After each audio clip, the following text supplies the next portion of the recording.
Muy buenas tardes, mi nombre es Ricardo Tejerina y hoy día vamos a hablar sobre la solución al problema Yet Another Multiple Problem del juez espejo.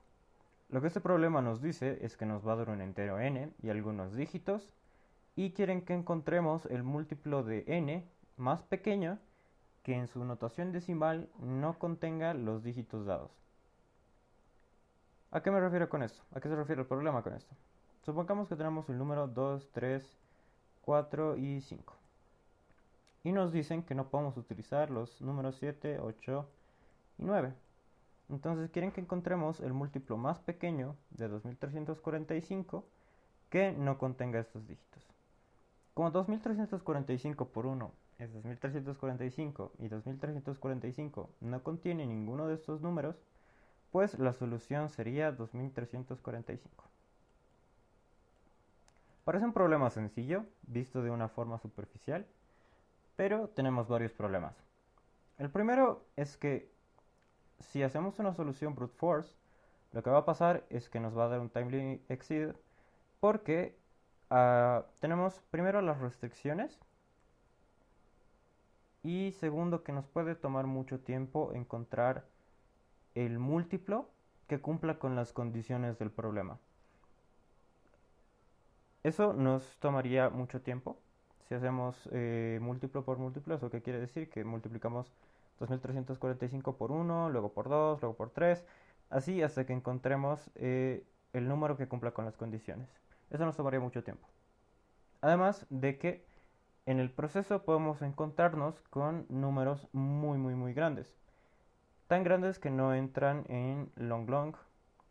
Y ustedes dirán, bueno, lo podemos resolver en Java o en Python. Pero el problema es que cuando ya empiezas a manejar números tan grandes, el, el programa corre mucho más lento. Entonces, en ambos casos, nos daría un time limit exceeded. Entonces, ¿qué es lo que vamos a hacer para solucionar este problema? Vamos a plantearlo de la siguiente manera. Tenemos un número que nos dan en el problema y nosotros queremos llegar a otro número que cumpla con las condiciones en el menor tiempo posible. Entonces, ¿cómo vamos a hacer eso? Pues lo que podemos implementar es un BFS, ya que el algoritmo de BFS lo que hace es encontrar el camino más corto de un punto a otro punto. ¿Cómo vamos a plantear el BFS? Pues lo voy a explicar en un momento. ¿Qué más? Como había mencionado, otro problema que teníamos para resolver es que los números podían ser muy grandes. Entonces lo que vamos a intentar hacer es utilizar la operación módulo para que esto no suceda. ¿Y por qué la operación módulo? Porque tiene una propiedad que es muy interesante. Para eso voy a anotar unos números. 5, 6, 7, 8 y 9. Y 10, por si acaso. Y vamos a anotar un 3. Entonces, ¿qué es lo que va a pasar con estos números? Si a cada uno de estos números le aplico módulo 3, lo que va a pasar es que si somos observadores nos va a dar una secuencia. ¿A qué me refiero? 1 módulo 3 nos va a dar 1, 2 módulo 3 nos va a dar 2, 3 módulo 3 nos va a dar 0. Después 4 módulo 3 nos va a dar 1, 5 módulo 3 nos va a dar 2 y 6 módulo 3 nos va a dar 0. Y así sucesivamente. No importa qué tan larga sea esta secuencia de números, siempre se va a repetir este patrón hasta el infinito, no importa qué tan grande sea el número. De modo que nosotros podemos identificar esos números por su módulo. De modo que sabemos que si es módulo 1, pues excede en 1 al divisor al múltiplo de este número. De ese modo podemos manejar números mucho más pequeños, ya que los tendríamos de cierta forma indexados con este patrón. Entonces, vamos a pasar a resolver el problema. Entonces vamos a ir a la parte de código y nos encontramos con el main. ¿Qué es lo que hacemos? Declaramos las variables n, m y x. El contador simplemente va a ser para imprimir los casos. el archivo se corre hasta que encuentre el end of file y empezamos. Pedimos n, que es el número del cual queremos encontrar el múltiplo, y vamos a construir un array que va a llamar allowed, o sea, permitidos, y ahí vamos a guardar qué dígitos están permitidos y cuáles no.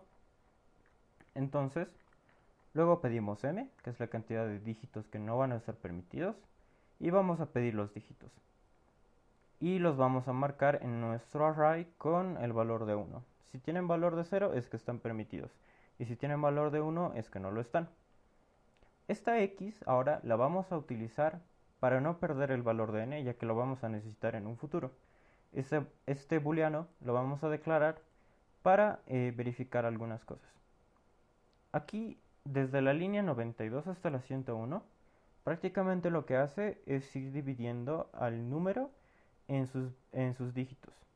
¿Para qué? Para ver si el número ya de por sí satisface las condiciones que se nos da en el problema. Eso que quiere decir que no tiene los números que no están aprobados o sí, aprobados.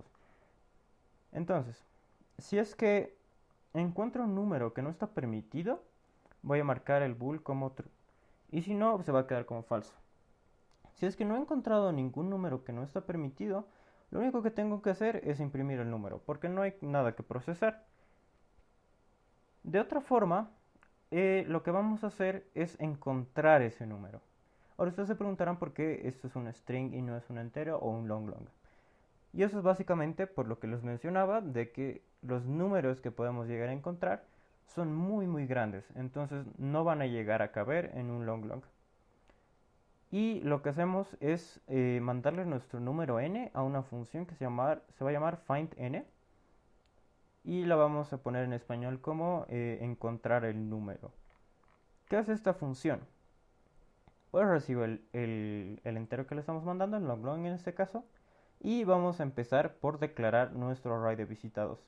¿Por qué hacemos esto? Pues porque estamos haciendo un BFS y nos basamos en el BFS marcando los nodos que ya hemos visitado. Después vamos a setear todos esos nodos como no visitados al principio porque no hemos visitado nada. Y vamos a crear una cola en la que vamos a estar guardando los nodos. Esto es un for, que no les confunda, que va desde 1 hasta 9, porque no es inclusivo. Entonces, ¿qué es lo que vamos a hacer y cómo va a empezar nuestro grafo? ¿Desde dónde vamos a empezar? Vamos a preguntar primero si es que el número está permitido. Este for va de 1 a 9 porque vamos a revisar los dígitos los dígitos de la notación decimal, que van desde el 0 al 9. Y se preguntarán por qué no estamos revisando el 0. Pues básicamente es porque nosotros vamos a hacer un grafo en el que cuando visitemos al nodo 0, el programa termina. Entonces si marcamos al 0 desde el principio, al programa pues no correría, no tendría sentido. Y eso. Entonces vamos a marcar a todos los dígitos que estén permitidos y que sean diferentes de 0. Vamos a preguntar si están permitidos, si es que no los he visitado aún, y lo vamos a pushear. Si, perdón, solo los vamos a pushear. Vamos a marcarlos como visitados. Vamos a poner que su padre, es decir, de dónde vengo, es -1, porque cuando en BFS es muy común hacer un vector de padres, ya que nos sirve para reconstruir el camino de donde venimos. Cuando el padre en este caso sea -1, significa que hemos llegado al nodo padre, que significaría la raíz del grafo, y no habría nada más que recorrer, habríamos llegado al final. Y después este array de valores lo que va a hacer es guardar cierto dígito para poder reconstruir este número que estamos encontrando. Porque la idea de esto va a ser, ahora voy a entrar en eso, encontrar números más pequeños con la propiedad de módulo para no tener que trabajar con números tan grandes. Entonces, vamos a empezar el DFS. Y lo que dice es que mientras la cola no esté vacía, vamos a definir una variable u, que es de tipo long long, y va a ser el frente de el frente de nuestra cola. Vamos a quitar ese elemento de la cola y vamos a marcarlo como visitado, porque estoy pasando por ahí ahora. Ahora, este es un for que va desde el 0 hasta el 9, y lo que vamos a hacer es ir formando números que van a ir conteniendo los dígitos que tenemos permitidos usar. Este valor, el de next, lo que va a hacer es multiplicar al nodo en el que estoy ahora por 10 y le va a sumar el dígito que podemos utilizar. Y le van a poner el módulo n. La parte del módulo n es para evitar trabajar con números tan grandes y simplemente con sus residuos, que es a lo que me refería en esta parte. Vamos a marcar a ese next como visitado en caso de que no lo esté. Ese es en el caso en el que el if entra. Vamos a marcar su valor como i, porque es el valor que estoy agregando, por eso estamos agregando esta i. Vamos a marcar a su padre como el nodo actual, que es de donde estoy viniendo, y vamos a pushar este valor en la cola para que visite a todos sus vecinos. Ahora, esta parte del if es muy importante porque lo que va a hacer es que va a parar este while cuando veamos que el nodo 0 ha sido visitado. ¿Qué significa que el nodo 0 haya sido visitado? Significa que hemos encontrado el múltiplo del número dado más pequeño. Y eso significa que hemos resuelto el problema. Entonces no necesito recorrer lo que resta de mi grafo, porque si no sería infinito. Si hemos encontrado este número, pues tenemos que reconstruir ese número porque el problema no ha acabado acá. De otra forma, si es que este nodo no ha sido visitado, significa que no hemos encontrado tal valor y por lo tanto vamos a devolver menos 1. ¿Qué significa esta función const? Lo que vamos a hacer es vamos a enviarle el nodo 0, que es donde ha acabado mi recorrido, y vamos a ir visitando a los padres de los padres para poder reconstruir un camino. Vamos a definir un string s, que va a ser nuestro resultado, y vamos a decir que mientras el número que le hemos mandado a la función sea mayor o igual a 0, ¿eso qué quiere decir? Que mientras no llegue a la raíz, porque habíamos definido las raíces acá, de que las raíces iban a ser menos 1, mientras no llegue a la raíz, tengo que hacer el siguiente proceso. A ese le vamos a sumar el valor que habíamos guardado previamente, que es de lo que les estaba mencionando, y lo que va a pasar es que lo vamos a castear un char y le vamos a aumentar el valor ASCII de 0 para que de este modo esto se convierta en un char y podamos hacer la concatenación. Hacemos esto de la forma de s igual a algo más s y no s más igual a algo, porque nos ahorraría un paso, que sería hacer un reverse del string, porque recuerden que estamos yendo desde el final hasta el principio. Y lo que nosotros queremos, un número por lo general, está desde el principio hasta el final. Entonces no hacemos eso. Cuando este cs llegue a ser menos 1, significa que hemos llegado a la raíz del grafo. Entonces ya habríamos tenido nuestro número y por lo tanto vamos a devolver ese. Algo de lo que se tienen que dar cuenta es de que ambas funciones, la del BFS y la de reconstruir el número, ambas son strings. Y son strings y no long longs o no son ints, principalmente porque los números que podemos llegar a encontrar en estas soluciones pueden ser realmente grandes. Entonces, si lo pusiésemos en un long long, probablemente nos devolvería un valor erróneo cuando el número exceda el valor máximo de un long long. Y básicamente esa sería la solución. Porque mandamos el número a la función, nos devuelve un resultado en forma de string, ya sea menos 1 o la construcción del número, y la imprimimos. Ya había explicado que si es que de por sí el número ya cumplía con las condiciones, simplemente pues había que imprimir el número. Para ver que funciona, vamos a darle algunos casos con los que estaba sufriendo. Perdón. Debería esto dar, ahora sí. Por ejemplo, Con el 200 queremos encontrar el múltiplo más pequeño que no tenga un dígito, que va a ser el 2.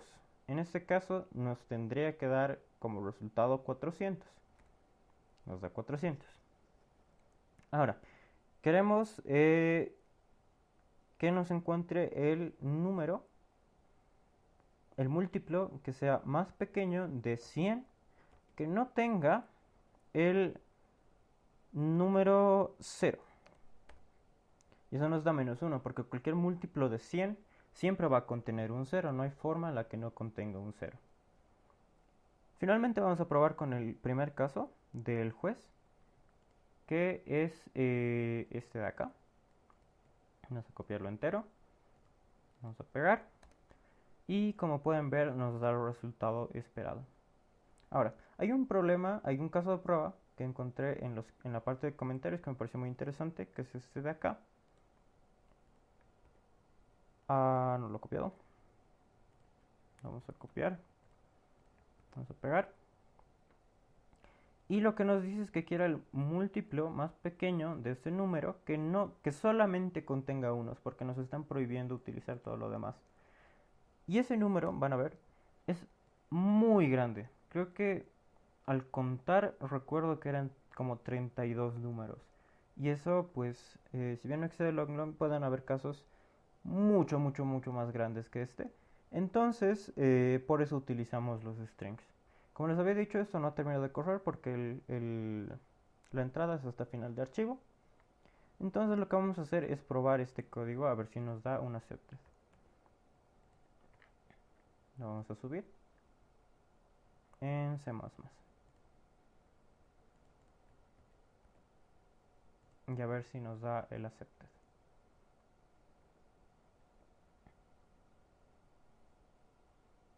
Está compilando y ahí está el aceptado. Ahora, quiero que tengan muy en cuenta el tiempo en el que lo he hecho. Lo he hecho en 0.21 segundos. Y eso es porque hemos optimizado la respuesta de una manera correcta. Si es que nosotros, de otro caso, hubiésemos hecho la solución en brute force, lo más probable es que nuestra solución hubiese sido en complejidad de n por m, siendo n la cantidad de veces que voy a buscar el múltiplo. Es decir, 2000, no sé, supongan el 2000 por 2, luego por 3, luego por 4, así hasta que encuentre. Y m la cantidad de dígitos que tenga el múltiplo que estoy revisando. Entonces eso es más o menos un n cuadrado. Y eso nos va a tomar mucho, mucho más tiempo que esto. Esta es una solución bastante efectiva. Y bueno, esa sería mi solución para el problema Yet Another Multiple Problem. Espero que les haya gustado.